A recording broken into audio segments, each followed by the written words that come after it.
नमस्कार। टुडेज जी के प्रोग्राम में आपका स्वागत है। इस नई पहल के जरिए हम रोज की खबरों में से कुछ सवाल बनाएंगे और उन्हें यहाँ डिस्कस करेंगे। ये सवाल वैसे होंगे जो यूपीएससी में कई बार सीधे पूछ लिए जाते हैं या फिर कथन के रूप में पूछे जाते हैं। इसके अलावा state PCS, IES, SSC, bank PO, railway, UGC net, CDS, CAPF, NDA जैसी परीक्षाओं में सीधे सीधे ऐसे सवाल पूछ लिए जाते हैं। तो चलिए आज के सेशन की शुरुआत करते हैं।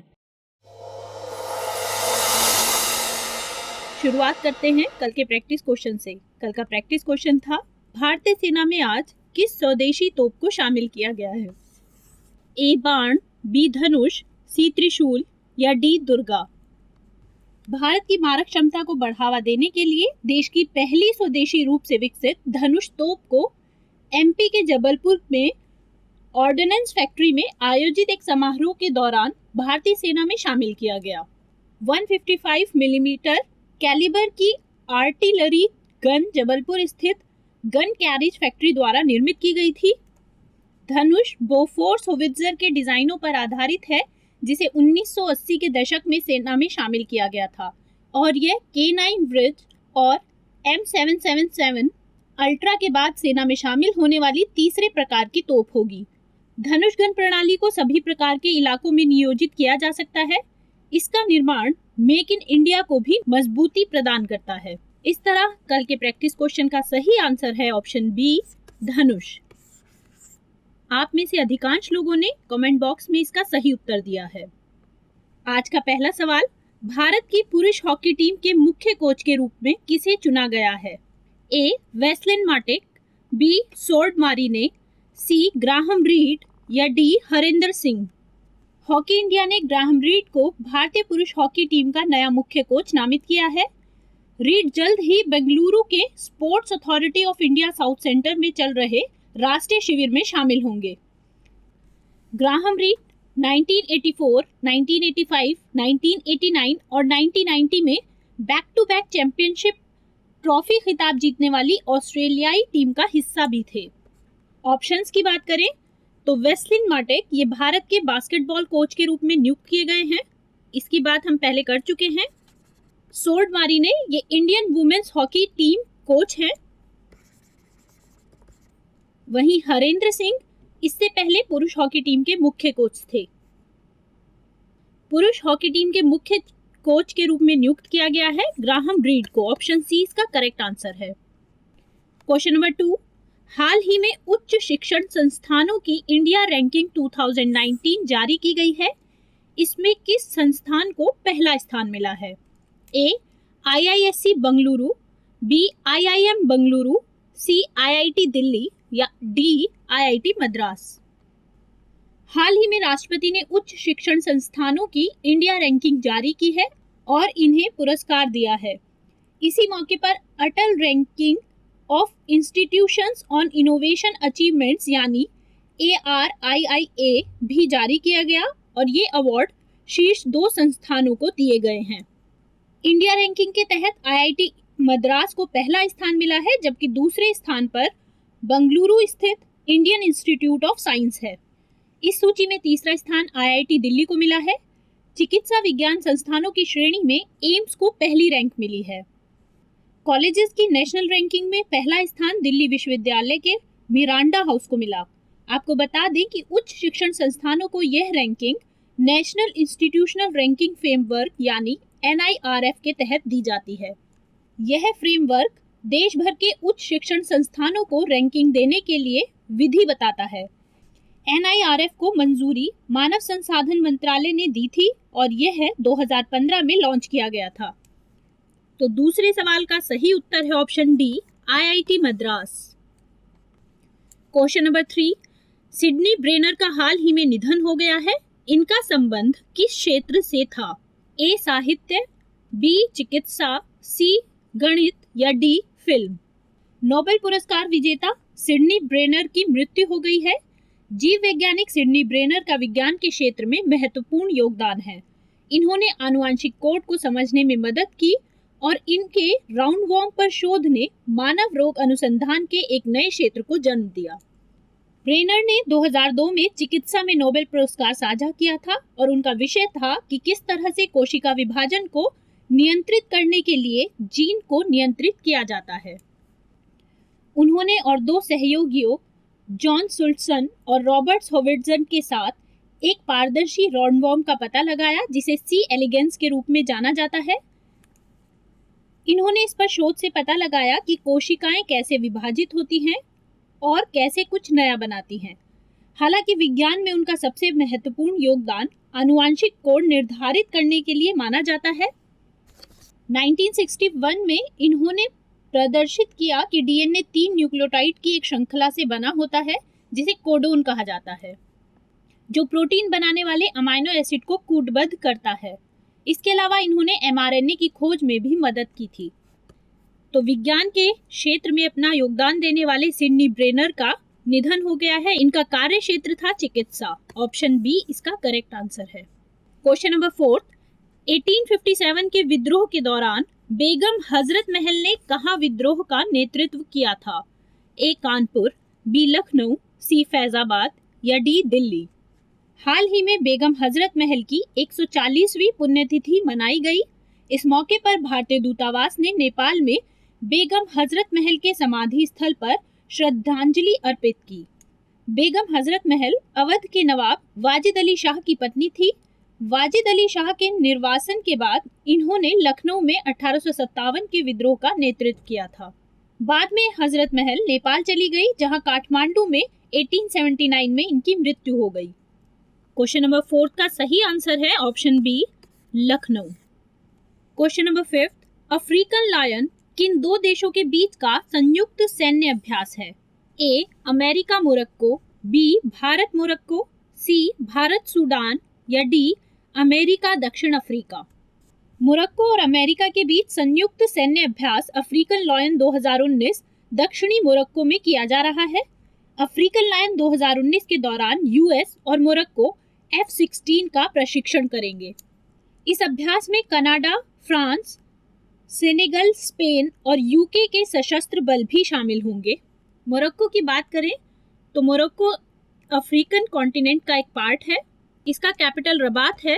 यहाँ की करेंसी मोरक्कन दिरहम है। मोरक्को के उत्तर में स्ट्रेट ऑफ जिब्राल्टर है जो इसे भूमध्य सागर से जोड़ता है और स्पेन से अलग करता है। ये यहाँ पर स्ट्रेट ऑफ जिब्राल्टर है। ये मेडिटेरियन सी है जो मोरक्को को मेडिटेरियन सी से स्ट्रेट ऑफ जिब्राल्टर जोड़ती है और स्पेन और मोरक्को को अलग करती है। अफ्रीकन लायन सैन्य अभ्यास मोरक्को और ट्यूनीशिया में किया जाएगा। ये ट्यूनीशिया है। आपको बता दें कि ट्यूनीशिया के बारे में यूपीएससी प्री 2014 में अरब स्प्रिंग के बारे में सवाल पूछा गया था। अफ्रीकन लायन का संबंध है ऑप्शन ए अमेरिका और मोरक्को से। Question number 6, 24/7 pollution charge zone बनाने वाला दुनिया का पहला शहर कौन सा है? ए दिल्ली, बी बीजिंग, सी लंदन या डी न्यूयॉर्क। लंदन में एक विशेष अल्ट्रा लो एमिशन जोन यानी ULEZ बनाया गया है।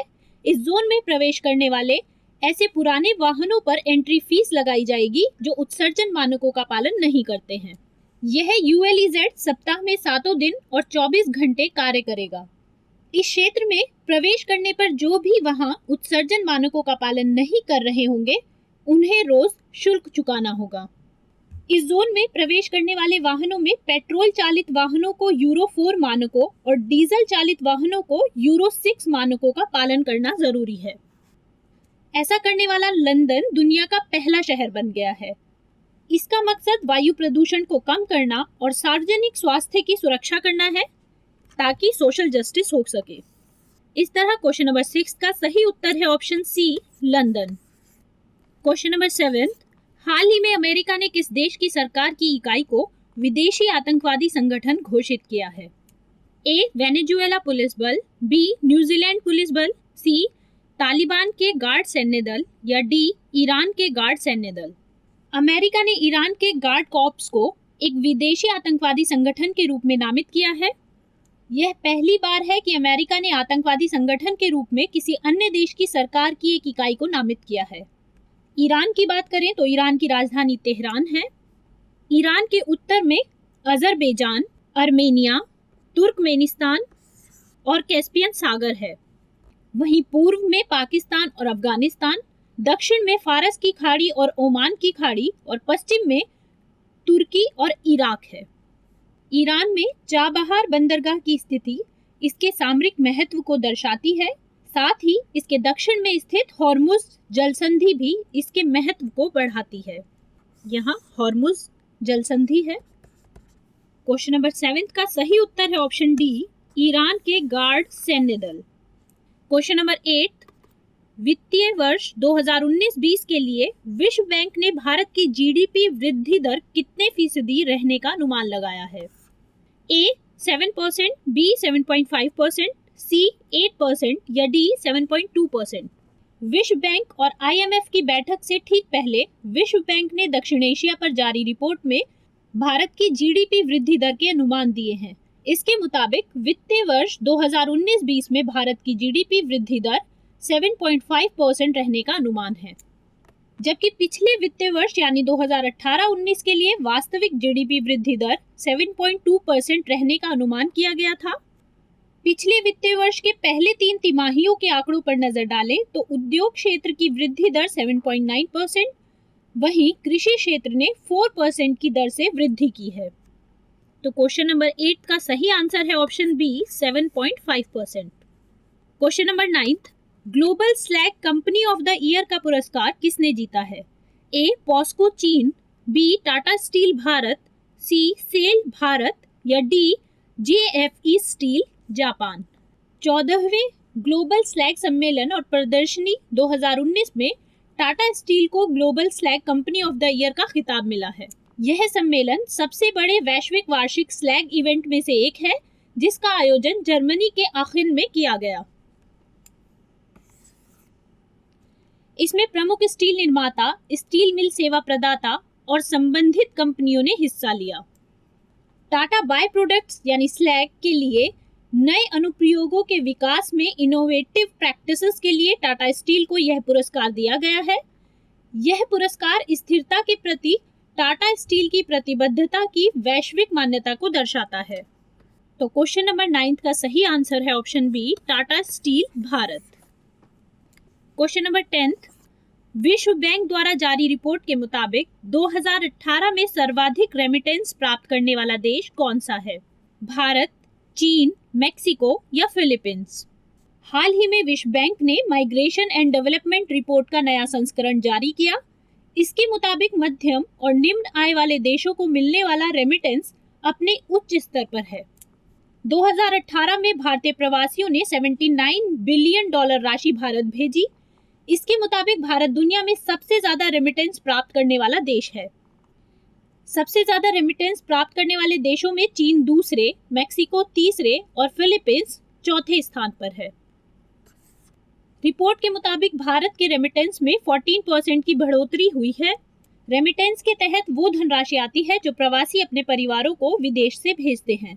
यह विकासशील देशों के लिए विदेशी मुद्रा का महत्वपूर्ण स्रोत है। इस तरह सबसे उच्च स्थान प्राप्त किया है भारत ने, ऑप्शन ए। बात करते हैं आज के प्रैक्टिस क्वेश्चन की। आज का प्रैक्टिस क्वेश्चन है, हाल ही में किस कंपनी को गुणवत्ता प्रमाणन से संबंधित ISO 22000 सर्टिफिकेट मिला है? A distinct horizon, B impeccable innovation, C farm link या डी वाइज ऑर्गेनिक। आप अपना आंसर कमेंट बॉक्स में करना ना भूलें। कल कुछ नए सवालों और इस सवाल के जवाब के साथ हम फिर से हाजिर होंगे। तब तक के लिए नमस्कार।